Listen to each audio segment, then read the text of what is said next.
राजीव कुमार सिंह एक बार फिर से बिहार न्यूज़ देखने वाले तमाम दर्शकों का तहे दिल से स्वागत करता हूं।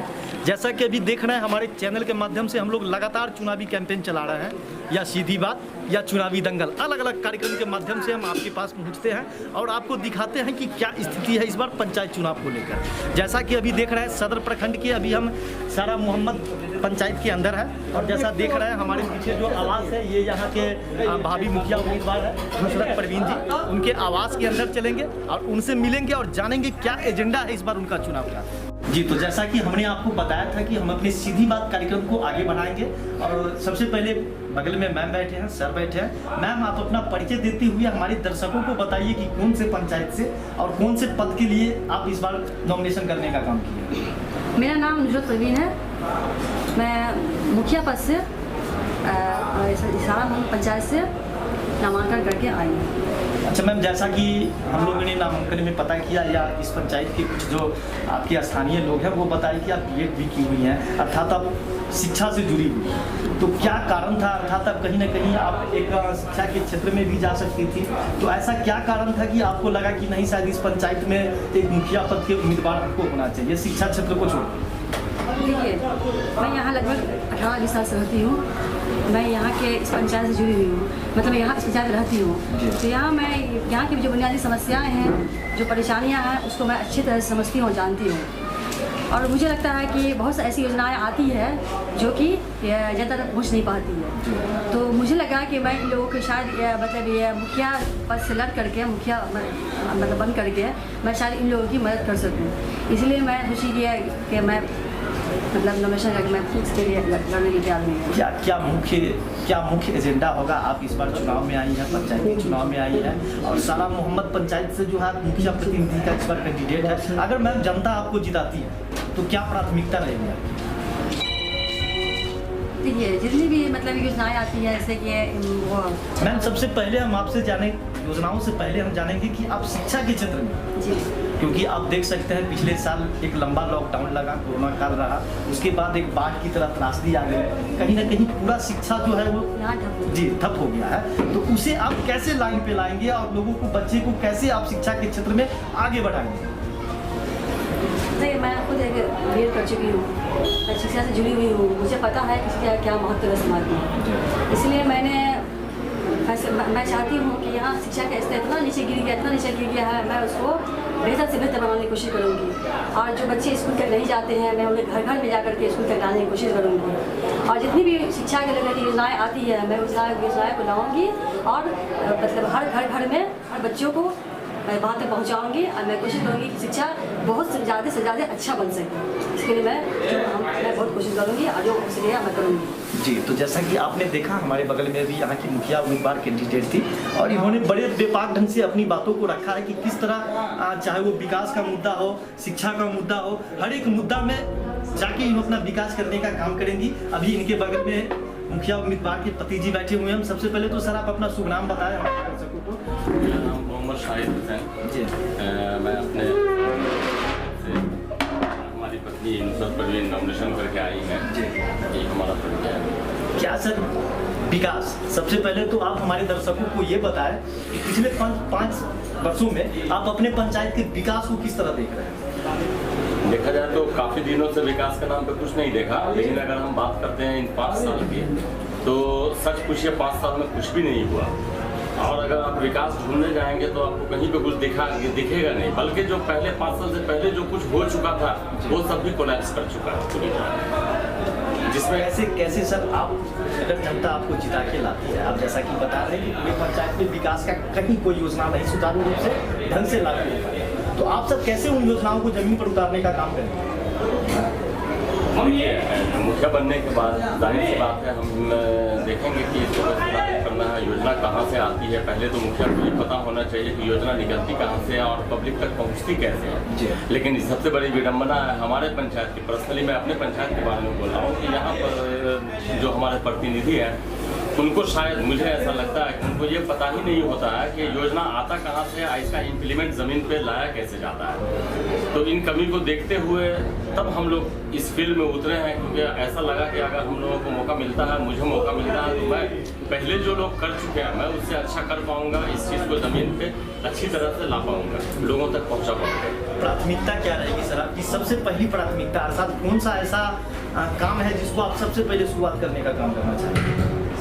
देखिए, जाहिर सी बात है, पंचायत में जो बहुत सारे ऐसे मुद्दे हैं, बहुत सारी ऐसी चीज़ें हैं जो अधूरे पड़े हुए हैं, अधूरा बिल्कुल यानी ख़राब सिचुएशन में पड़े हुए हैं। इसमें सबसे एक नंबर पे तो शिक्षा ही आएगा, क्योंकि मैंने देखा, मेरे घर के बिल्कुल बगल में एक स्कूल भी है जो मैं समझता हूँ 10 साल पहले वो डैमेज हुआ था, उसमें एक दीवार लटकी हुई थी।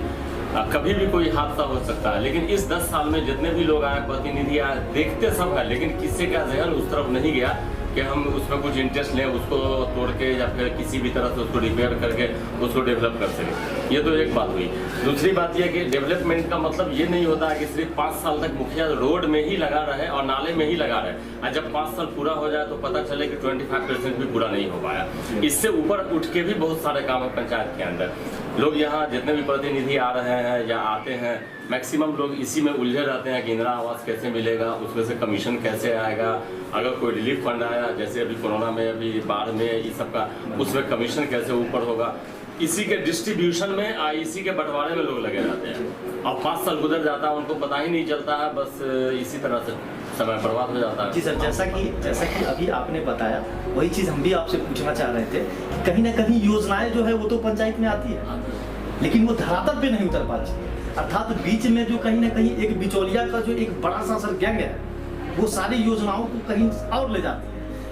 इसके लिए क्या योजना है सर आपके अंदर? जो बिचौलिया का जो एक सिस्टम बन गया है हर एक पंचायत में, इसको आप कैसे खत्म करेंगे? देखिए, अगर प्रतिनिधि सक्षम नहीं होगा, मेंटली क्या बोलते हैं उसको, अगर स्ट्रांग नहीं होगा, अगर उसके अंदर समझ बूझ नहीं होगी, तो जाहिर सी बात है बिचौलिया की ज़रूरत पड़ेगी।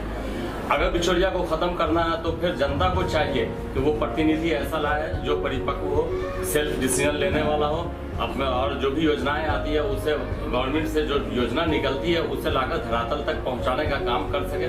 उसके अंदर ये टैलेंट होना चाहिए, और ये टैलेंट को पहचानने के लिए तो पहल जनता को करनी होगी, जो कि इस दफ़ा हम देख रहे हैं जनता जागरूक है और जनता पूरी तरह मुझे सहयोग दे रही है, और आगे भी उम्मीद मैं करता हूं कि सहयोग देती रहेगी।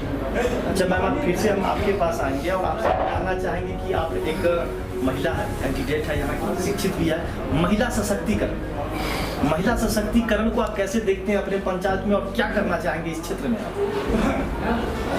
देखिए, अभी के वक्त में महिलाओं को मैं देखती हूँ कि घर परिवार में फंसी रहती है, घर से बाहर निकल नहीं पाती है, कुछ कर नहीं पाती है।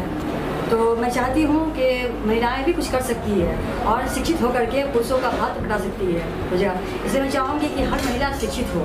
कैसे मैम, कैसे आप अपने पंचायत की जो महिलाएं जो कहीं ना कहीं उनका सोच ये है कि घर में रहना, खाना बनाना, उनके सोच को आप कैसे बदलने का काम करेंगे? मैं उन तक पहुँचूँगी, उन तक जाऊँगी और उनको अपने बातों से मोटिवेट करूँगी, उनको मैं उनके अंदर मैं जिज्ञासा जगाऊँगी एजुकेशन को लेकर के। मैं उनको सहूलत दूँगी ताकि वो आगे बढ़ सके, मेरे साथ आ सके। अच्छा सर, आपसे हम चलते चलते हम फिर से एक बार जानना चाहेंगे कि आप हमारे दर्शक एवं हमारे चैनल के माध्यम से आप अपने पंचायत के जो आपके वोटर हैं उसको आप क्या संदेश देना चाहेंगे?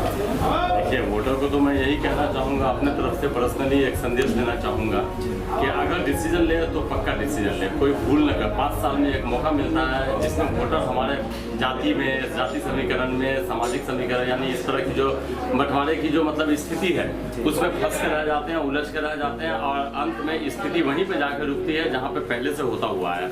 इसलिए इस दफ़ा मैं जनता से ये अपील करना चाहूँगा कि अपनी सूझबूझ का पूरी तरह से सबूत दें, और ये एक मौका मिला है, इसमें भूल न करें और सही जगह पे जाकर सही प्रतिनिधि को सही तरीके से चुनें। तो सबसे पहले आप सर अपना परिचय देते हुए हमारे दर्शकों को बताएं कि क्या पंचायत चुनाव में क्या हो रहा है। सबसे पहले तो आपको अपने बारे में बता देते हैं। मेरा नाम तौकीर अहमद उर्फ मुन्ना है और हम एक सामाजिक कार्यकर्ता हैं, एक सोशल कॉमन मैन है। और पंचायत में अगर आप पूछें कि मेरा क्या रोल है, तो पंचायत में हम समझते हैं कि सबसे बड़ा रोल मेरा ही है। एक कॉमन मैन का ही रोल होता है, एक आम आदमी का ही रोल होता है। इस अवसर पे हम सबसे पहले तो सारे जो मुखिया पद या किसी भी पंचायत समिति या किसी भी पद पे जो उम्मीदवार हैं जो आ रहे हैं मैदान में, मैं अपनी तरफ से उनको सारे लोगों को शुभकामनाएं देता हूं और उनकी उज्ज्वल भविष्य की कामना। सर, सबसे पहले हम जानेंगे, जैसा कि आपके बारे में हम जान रहे हैं, आप एक राजनीतिक परिवेश से आते हैं, आप एक राजनीतिक परिवार से आते हैं, तो सर क्या जरूरत लगा आपको जो इनको आप मुखिया के उम्मीदवार इस बार खड़ा कर रहे हैं सारा मोहम्मदपुर पंचायत? देखिए, आपको जब मेरे बारे में पता है कि हम लोग राजनीतिक परिवार से हैं, हमारे फादर लगभग 30-35 सालों से राजनीति में रहे हैं, बहुत सारे पद पे इलेक्टेड रहे हैं, चुनाव जीत के आए हैं, मेरी मम्मी भी चुनाव जीत के आई हैं। अब क्या है ना कि जो समय है सर, एक जनरेशन को चेंज होने का समय। हमारा अपना मानना है कि आज के टाइम में बहुत ज़रूरत है कि समाज में युवा पढ़े लिखे लोग जो समाज से जुड़े, समाज से सोशल वर्क में आए और अपने लिए और अपने समाज के लिए अच्छे काम करें। इसीलिए इसी सब भावना के साथ हमने अपनी सिस्टम को खड़ा किया, बैंक को खड़ा किया है। एक नया जनरेशन शुरू हो और पढ़े लिखे युवा लोग ज़्यादा से ज़्यादा पंचायत में आए और पंचायत के विकास के लिए ज़्यादा से ज़्यादा काम कर सकें। क्या मैसेज देंगे सर आप अपने पंचायतवासी को हमारे माध्यम से? देखिए, मैं पंचायतवासी नहीं, मैं सारे लोगों को एक आम जनता होने के नाते एक ही मैसेज देना चाहता हूँ कि आप लोगों के पास या हमारे पास 5 साल में एक बार मौका आता है जब अपने भविष्य के बारे में, अपने पंचायत के बारे में, अपने लोगों के बारे में सोचते हैं। तो मेरा ये गुजारिश है, मेरा ये अपील है कि आप लोग सोच समझ के इस बार ज़्यादा से ज़्यादा पढ़े लिखे लोगों को लाएं, जो सक्षम है, युवा है, जो आगे काम कर सकते हैं, बंदरबाट ना करें और आपके विकास के लिए आपके साथ खड़े रहें और आपको आगे ले जाएं। धन्यवाद।